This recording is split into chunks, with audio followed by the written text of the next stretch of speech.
Today, guys, in this video, we are going to be talking about how you can create a course that people are willing to pay for. So let's jump right in because we don't have time.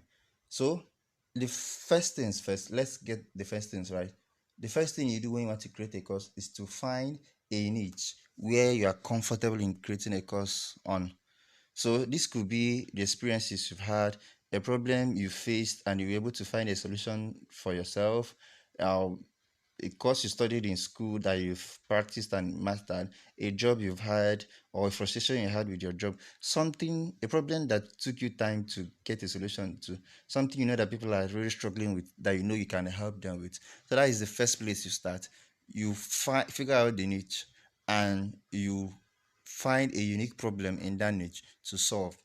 Now, the next thing you are going to do is to make a skeleton, like a kind of a course outline of possible things you could teach people to help them solve that particular problem. But you're not going to start creating a course immediately. That is where This is where a lot of people get it wrong. Once they think about a course, they jump right in, they start shooting, they start editing, they start creating courses, start buying websites, putting up their courses and the rest of them. That is where you will get it wrong. If you do that, then you're getting it all wrong. The first thing you do is to just make a sketch. If someone is going to solve this problem, what are the things he will need to know or master before he'll be able to solve that problem? So you just make a sketch of the most important things that the minimum requirement that this person will need to have to solve this problem. That is why we said it's skeleton. Don't add any flesh or anything to it yet. Then the next thing you do is to determine interest and profit. You won't like to spend your money and energy and time creating a course that nobody would not like to buy. So what you need to do is to reach out to people you think might be interested in this course and ask them questions. Tell them you are about to create a course on this topic to solve this problem, and ask them if they will be interested. And if you already have an existing audience, this might be very simple for you. But if you don't have an audience yet, then you can go to Facebook groups where you can find this audience, or even run an ad to make these things faster and easier.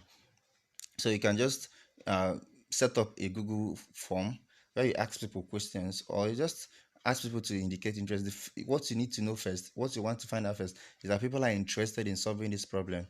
And if you get few people who are interested in solving this problem, the next thing you will need to do is to see if they are willing to pay to solve the problem.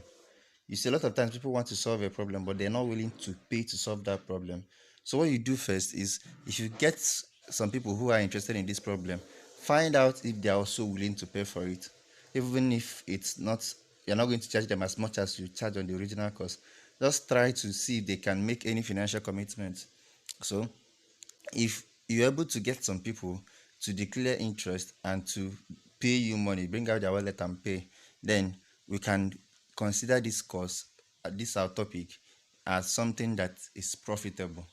Then what you want to do is to get these people involved. Tell them you're going to you're about to create this course, and it's going to take it's going to happen and so time. You don't want to make this class so long. You want to teach the basic things, the exact things these people need to succeed. So you organize a class. It could be on, you don't, at this time you don't even need to buy a website here. You can hold this class for them on YouTube. You can hold it for them on Facebook Live, on the Facebook group, or even on WhatsApp. Teach them the basic things they need to do to solve this problem. And after you've taught them these things, you get their feedback, see if they like the class, and then allow them to ask questions so that you get inside where the problem is. And when you have done that, you now be able to craft a blueprint for your main course. A course where you now sit down and flesh out everything, put everything that is necessary, everything that you want to that is necessary for the course. You can This is where you start talking about frameworks, start talking about templates, start thinking about worksheets, yeah, and the rest of them. So checklists and the rest of them. So after you've created a kind of you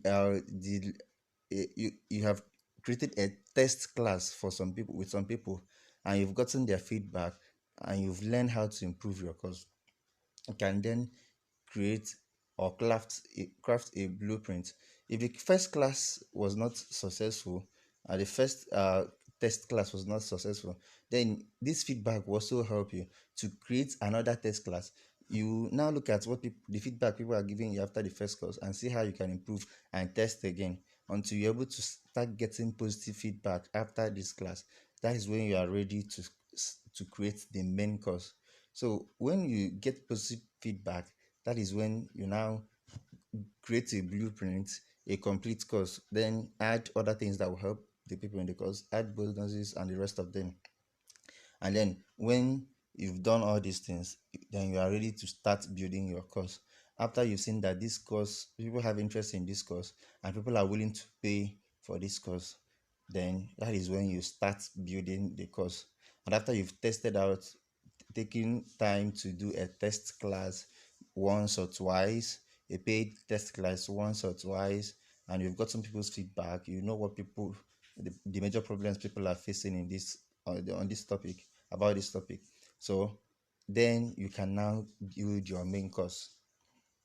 So these are the steps. The first things we need to understand before we even start talking about building a course in the first place. And now, when you've done all these things, you get to the point where you need to build your course, and that is where we'll talk about shooting.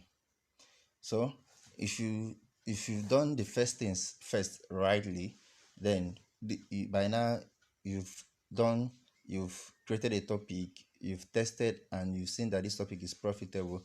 You've conducted some initial class, or we call pilot, and you've piloted the course with a minimum viable product. You've tested to see whether people are really interested, whether they will be able to pay, and you've gotten feedback from your first classes, your pilot classes. Then the next thing you want to do is to start recording. So this is where shooting comes in.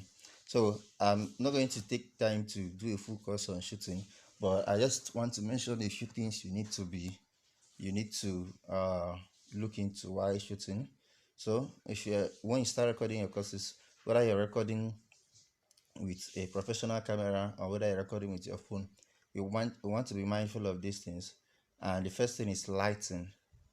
So if you are going to, especially if you are setting up a camera and talking to the camera, you want to make sure you have enough light when where you are doing the shooting. And number one mistake a lot of people make when they want to start shooting videos is that they they stay at the wrong place. The camera they're using will be facing the light, and they will sit backing a light source. Maybe they will sit on the window, their back will be on the window, and they're trying to do the shooting. The light coming from the window will make the video messy. To make the camera will pick the light and the video will not be good. So if as much as possible you want to make sure that there are no reflections of light coming from your back. If you're sitting down, there are no reflections of light coming anywhere behind you when you're doing the shooting. Then we talk about orientation. If you're going to be creating a course, especially if you're using your phone, you should be sure that you are capturing yourself in landscape mode. Don't keep your phone on portrait. Don't try to keep your phone on portrait mode while shooting. Make sure you keep it on landscape mode. And then if you now want to really edit your video and make it catchy and the rest of them, then you should, while talking, you should have maybe more than one camera so that you can get yourself from different angles. Another thing you should be mindful of is the audio system, the microphone. Nothing is as frustrating as uh, getting a course where you're not able to hear clearly what the speaker is saying. So make sure you get a microphone that will enable your course listeners, those your students, to get clearly everything you're saying. So you can get a microphone so that even if you are very far from the camera, your students will be able to hear you clearly. So that's for the shooting. And then when you're done with the shooting, if you are good with editing, you can do the editing yourself. If you're not so good, you can outsource the editing and give to people to edit for you. Now, after you're done with editing, the next thing we talk about is how to host your course. Now, if you're starting out, you don't need to spend so much money on course platforms and Teachable and the rest of them. They are good. They will make your work easier. They will help you. Well, you must not use them. It's not necessary that you use them. Using them does not guarantee success in your course. You can actually use free courses. You can use a WordPress website.